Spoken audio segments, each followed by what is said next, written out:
This video is powered by the pros at Pascal Air Plumbing and Electric. Arkansas owned, Arkansas operated. GoPascal.com.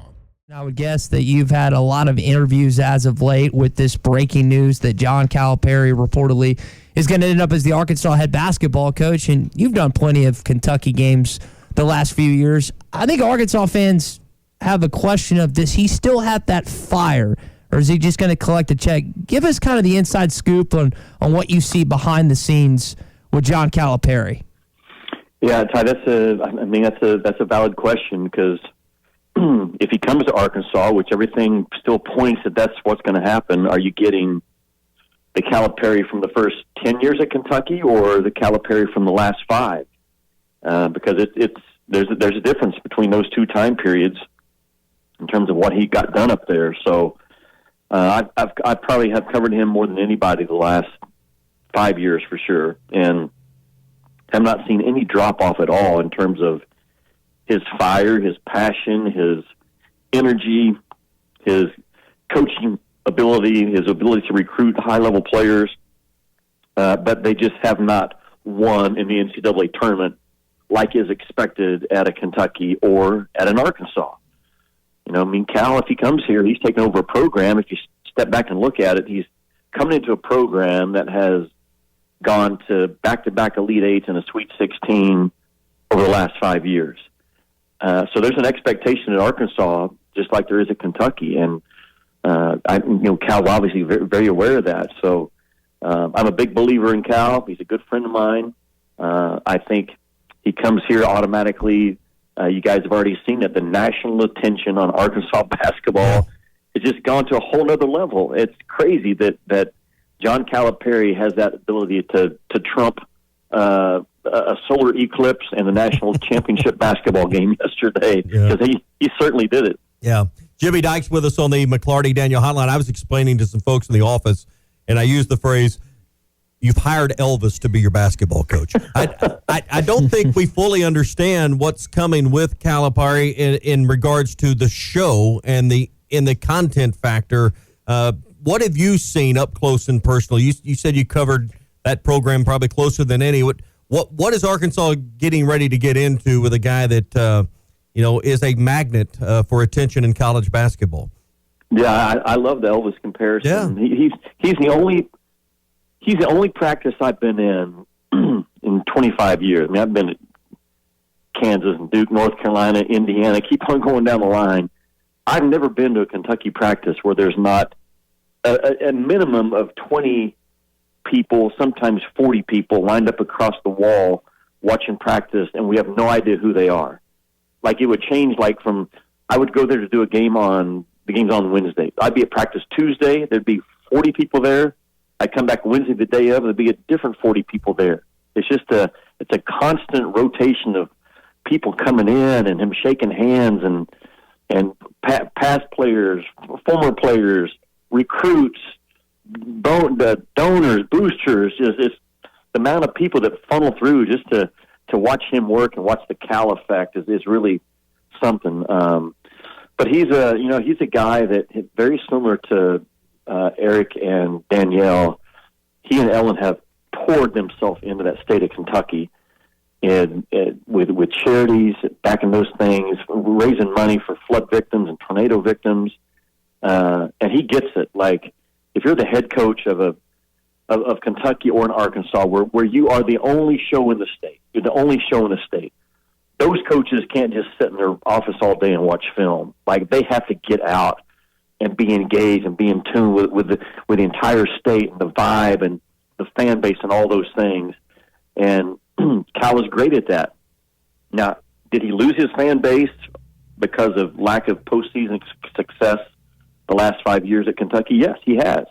And he'll be the first to tell you that. So that's a part of the puzzle, and I think it's a perfect storm when you consider no one would have said when Rob Lanier got fired at SMU, the end result would be John Calipari coming to Arkansas. But that's exactly what happened. Mm-hmm. Perfect storm with Cal feeling like maybe he's not as appreciated as he once was at Kentucky, and wanting to go to a place where he is going to be appreciated. He's always told me that Bud Walton Arena is really something special. Like I've had his games when he's been here. I've had conversations with him when he's getting ready to come play here, or he just played here. He's always said the same thing, man. That Bud Walton, there's nothing like it. So he sees the value of being the Arkansas basketball coach, no doubt. How does this change the landscape or rearrange the deck chairs in the Southeastern Conference? Obviously, there's going to be a power shift. We don't know who is going to be the head coach at Kentucky yet, but from your view as a conference analyst, how does this change the landscape of this conference?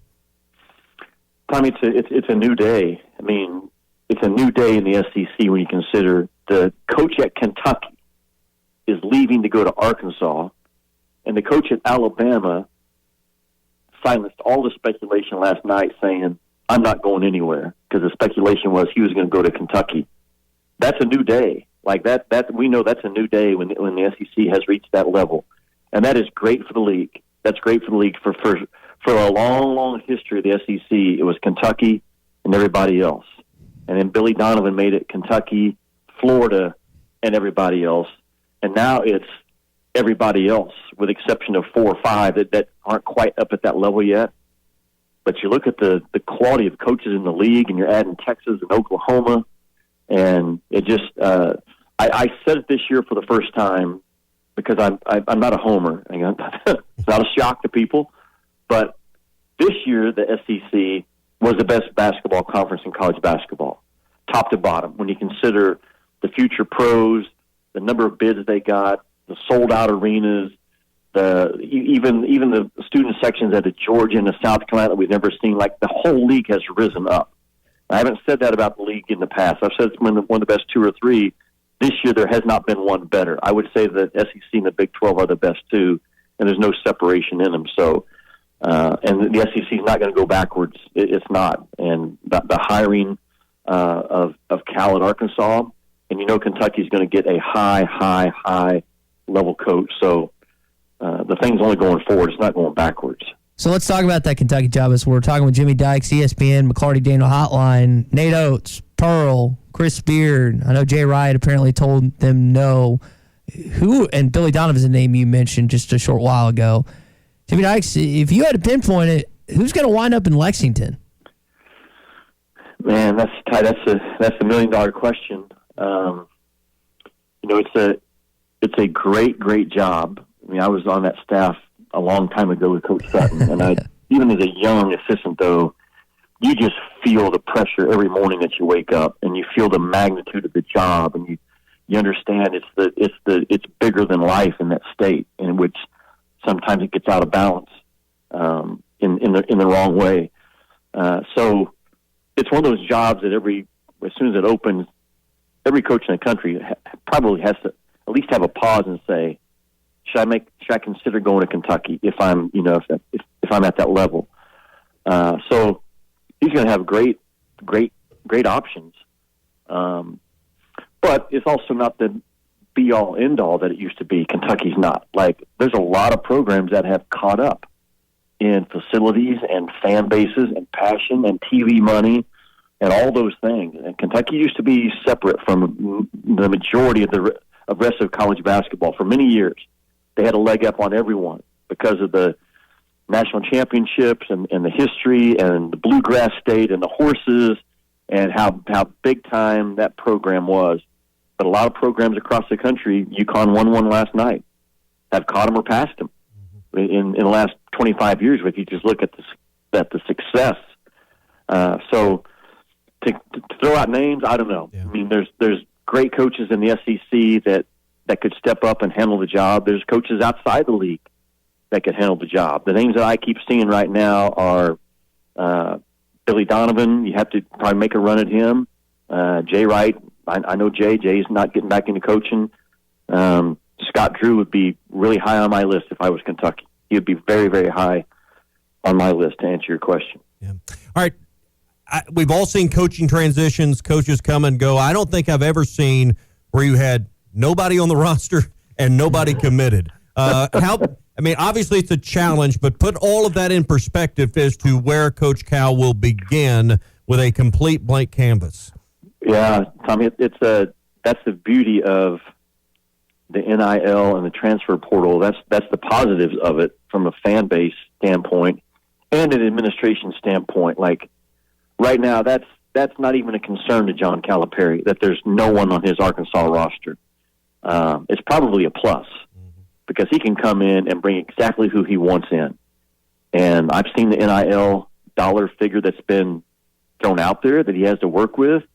You take that number and divide it by 10, and you got a lot of money to spend on 10 good players out there. So you can, in this day and age, if you're a guy like Calipari, because of his brand, his success rate, putting guys in the NBA, and then having guys that stay in the NBA for a long time, all the stuff that Cal brings, he can quickly put a roster together that makes you step back and say, man, Arkansas is going to be a preseason top 10 team, legitimately. And it can happen for him.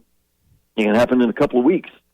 You know, it probably won't happen that quickly at Arkansas because he's got to step in and get his staff organized and the portal starts lighting up. But it will not take John Calipari, if he is the guy at Arkansas, it will not take him long to have a roster that's going to be one of the favorites in the SEC. And if you are, you're one of the favorites to make a deep run in March. That's just how it works.